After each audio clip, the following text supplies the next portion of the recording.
पहला काम क्या करना है? प्रोडक्ट 100% अपनी सेहत अच्छी करो। और ये मेरा आंकड़ा नहीं, मैंने जो अभी एजेंसी बताई ना, ये सर्वे है दुनिया का। बड़े ध्यान से सुनना, क्या सर्वे है? आपके बैंक में 1000 रुपया जमा है, बड़े ध्यान से सुनना, कितना? 1000। आपकी फिटनेस अच्छी है, आप इस दुनिया के सबसे अमीर व्यक्ति हो, इंडिया के नहीं। रुपए कितने जमा है? अब दूसरा कोटेशन, ये भी विश्व का है। अगर आपकी बैंक में 100 करोड़ रुपया जमा है, कितना? और आपकी फिटनेस अच्छी नहीं है, आप इस दुनिया के सबसे गरीब व्यक्ति हो। और आपको सुन के आश्चर्य होगा, पूरी दुनिया में जितने लोग बीमार नहीं है उससे ज्यादा भारत में है। क्योंकि हमने फिटनेस की तरफ ध्यान ही नहीं दिया, खान पीन का ध्यान ही नहीं है हमें। ये गुड डॉट की हम स्टॉल क्यों लगवाते हैं? ताकि आप बाहर के समोसा कचौरी से बचो। बाहर का तेल आपको क्या लगता है? वो ऑयल है, वो सिलो पाइजन है। और मेरा हमेशा एक कहना है, आरसीएम में अगर एज कम है, आपकी आई वीक नहीं है, तो आपको व्यू की जरूरत नहीं है। आपकी एनर्जी अच्छी है तो शायद आपको प्रोटीन की जरूरत नहीं है। लेकिन मेरे कहने से दो प्रोडक्ट कभी आरसीएम में खाना बंद मत करना। एक तो हेल्थ गार्ड ऑयल और एक गामा ओरिजिनल। ये दोनों कभी खाना बंद नहीं करना। आपको पता है आज भारत में 60% लोग ओवरवेट है। 60। कोई यहां तक, कोई यहां तक, कोई यहां तक, कोई तो इतना है कि उसको ले जाकर चाय दो तो अलग से टेबल नहीं देना पड़ता, इधर ही रख के पीता रहता है। उसको पूछो क्या है? सेल्फ सर्विस, टेबल साथ है।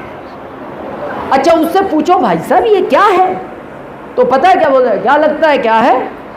खाते पीते परिवार से हूं। खाता पीता परिवार मतलब भारत की लैंग्वेज में पैसे वाला, अमीर परिवार। क्या बोलता है वो? मैं इसलिए मेरा पेट बाहर है, मैं अमीर परिवार से हूं। तो फिर मुकेश अंबानी का पेट तो वहां तक होना चाहिए। घर से निकलता 4 लोग तो उसका पेट लेके निकलते। भाई साहब, अमीर परिवार का आदमी आ रहा है, पेट बाहर है, अमीर परिवार से। इस दुनिया में 20 साल कम जियोगे पेट अगर बाहर है। और उसका एक ही कारण है, आपका डाइजेशन बिगड़ा हुआ है। यू नो डाइजेशन, समझे थोड़ा? अच्छा और गलत डाइजेशन क्या होता है?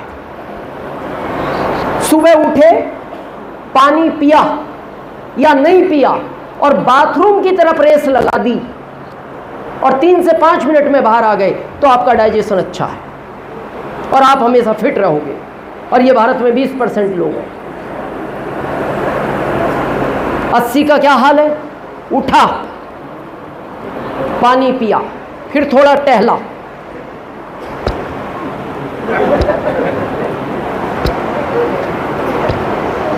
फिर बाथरूम देखता है, फिर 5 मिनट बाद पत्नी को बोलता है चाय बनाओ, चाय चाय चाय, फिर चाय पी, फिर थोड़ा टहला,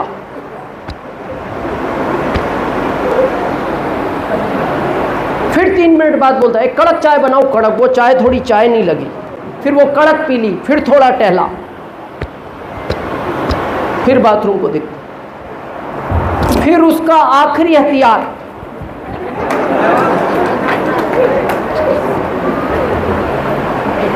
और वो अंदर पता नहीं क्या घुमाता है, ऐसा करके वो थोड़ी देर उसको, फिर थोड़ी देर बाद फिर देखता है तो वो बाथरूम भी उसको यही बोलता है, मैं भी यही सोच रहा हूं तू आएगा कब। और जब ये चला जाता है ये फिर निकलता नहीं। अब भारत में ज्यादातर परिवार वो हैं जिनके घर में एक ही बाथरूम है। 60% परिवार कैसे हैं? एक ही बाथरूम है। ये बैठ गया अंदर, बच्चे के स्कूल का टाइम हो गया, बच्चा उधर घड़ी देखता है, अब वो बच्चा है, डरता भी है, फिर मम्मी को बोलता, मम्मी स्कूल का टाइम हो गया। तो फिर मम्मी बोलती नहीं, उसको इशारा करती है, क्या कर, गेट बजा, गेट। तो ये फिर गेट में, पापा, ओ पापा, पापा, और ये साइलेंट बैठा, बोल नहीं रहा, पापा, ओ पापा। अब वो बोला नहीं, तो ये मम्मी को बोलता है, शायद नींद आ गई मम्मी, बोल ही नहीं रहे हो। तो मम्मी तो जानती है ना, नींद नहीं, ये निकलेगा नहीं। तो फिर मम्मी उसको इशारा करती है, बजा। अच्छा, मम्मी बोलती क्यों नहीं? क्योंकि अगर वो मम्मी की बात सुन लेगा, बच्चा तो स्कूल चला जाएगा ना, घर में फिर मम्मी अकेली है बच्ची, तो उसे वो भी खतरा है, तो वो बोलती नहीं, फिर बच्चे को इशारा करती है। फिर ये जाते, पापा, पापा, बाहर आओ, बाहर। तो ये अंदर से ही बोलता है, जिस चीज के लिए आया हूं वो तो बाहर आए, फिर मैं बाहर आऊं।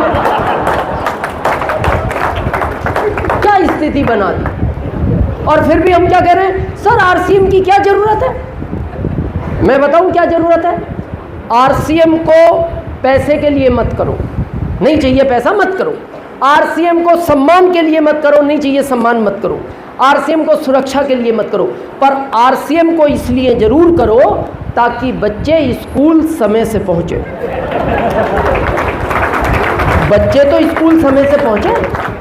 अब वो रोज, टीचर रोज पूछता है, आज कहाँ लेट हो गए? कभी वो कहता है सर साइकिल की चेन उतर गई, फिर अगले दिन कहता है सर हवा निकल गई, तीसरे दिन कहता है सर वहाँ रोड बन रहा था, चौथे दिन कहता है सर वहाँ गड्ढा खोद दिया। कब तक बहाने बनाएगा? अच्छा, ये कह भी नहीं सकता सच्चाई क्या है, टीचर को ये भी नहीं बता सकता कि पिताजी कब्जा करे बैठे। क्या जिंदगी बना। तो पहला काम क्या करना है, कितना प्रोडक्ट? 100%। क्यों करना है? ये भी गवर्नमेंट का सर्वे है। पर दादाजी 100 साल जिए, सरकार बोलती है, दादाजी 90, पिताजी 80, आपके बारे में सरकार ने लिख रखा था 60, इस साल से कर दिया 55।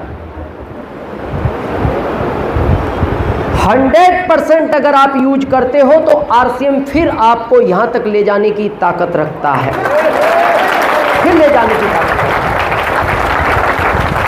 यहां से ये सफर स्टार्ट होगा। उसके बाद जैसा ये सीनियर बात कर रहे थे, किसको बताना है? 2 को। सुशील जी बात कर रहे थे, 2 ने सुना नहीं, 2 ने सुना नहीं, फिर किसी 2 को बता दिया। मैं आज आपका बहुत बड़ा टेंशन खत्म करता हूं। इस बिजनेस में आ जाओ तो अपने आप को कभी भी कमजोर महसूस मत समझना कि मेरे से कोई सुनेगा नहीं, मेरे से कोई कहना नहीं मानेगा। आप अपना प्रयास जारी रखो। आप छोटे नहीं हो, आप भूल चुके हो। छोटा जो महसूस करता है, मैं आज आपको प्रूफ दूं, छोटा आदमी कितना बड़ा काम कर सकता है। समझे? आज एक आदमी का ट्रांसफर हुआ, एग्जाम्पल वाराणसी से फरीदाबाद, तो बच्चे वहीं पढ़ रहे थे, तो उसने कहा पहले मैं शिफ्ट हो जाऊं, बच्चों की पढ़ाई पूरी हो जाएगी, फिर उनको ले आऊंगा। लेकिन उसका एक कुत्ता था टॉमी नाम का, वो उस आदमी के बगैर नहीं रहता था। वो टॉमी को लेके शिफ्ट हो गया। कहाँ? फरीदाबाद। बड़े जॉब में था, सारी सुविधाएं थी, घर मिला।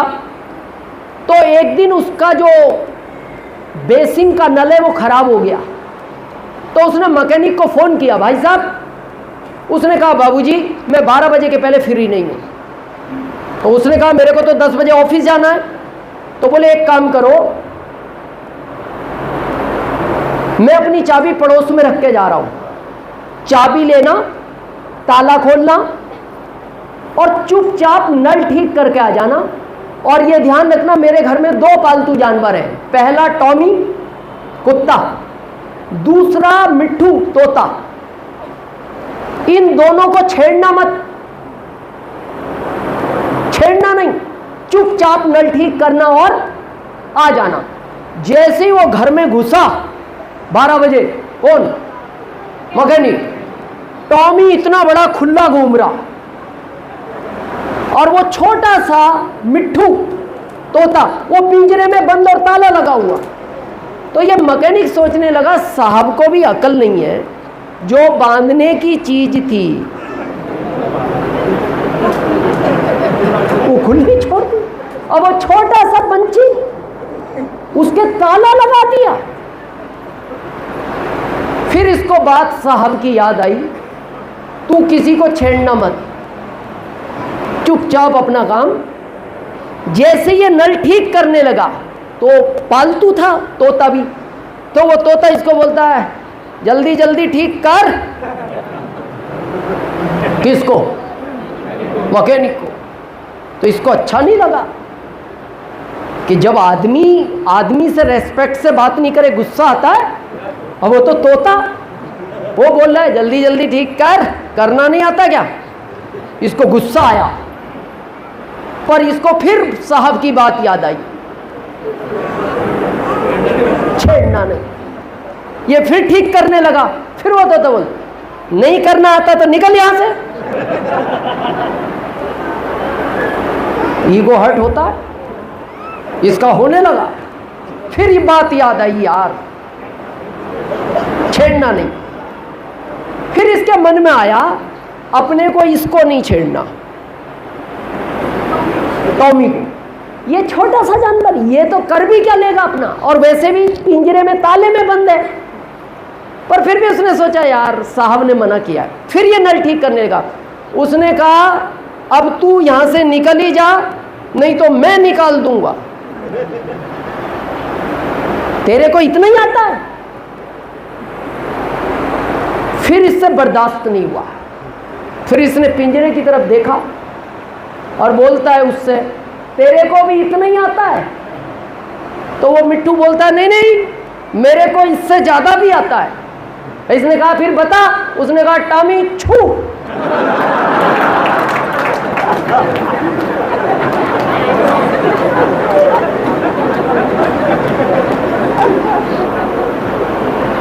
तो इससे तो नल का ऑपरेशन नहीं हुआ, पर टॉमी ने इसका ऑपरेशन कर दिया। खून में लहूलुहान।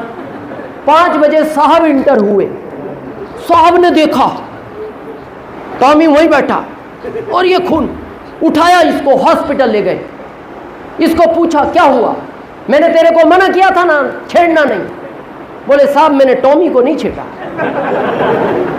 बोले फिर? बोले आपके मिट्ठू ने ऐसा। बोले मैंने तो उसका भी मना किया था। पर बोले देखो बाबूजी, आज मैं एक चीज सीख गया, ना गलती टॉमी की है ना गलती उस मिट्ठू की है। मैं आज एक चीज सीख गया, किसी को छोटा नहीं समझना। ये छोटा बहुत बड़ा काम कर सकता है। ये दिनेश चौधरी भी पहले दिन नरसिंह में बहुत छोटा महसूस करता था, और एक दिन मेरी अपलाइन ने छू कर दिया कि दिनेश चौधरी तू भी कुछ कर सकता है। सुशील जी को भी किसी ने किया होगा, इन सबको भी किसी ने किया होगा। तो आज के बाद अपने आप को छोटा नहीं समझना।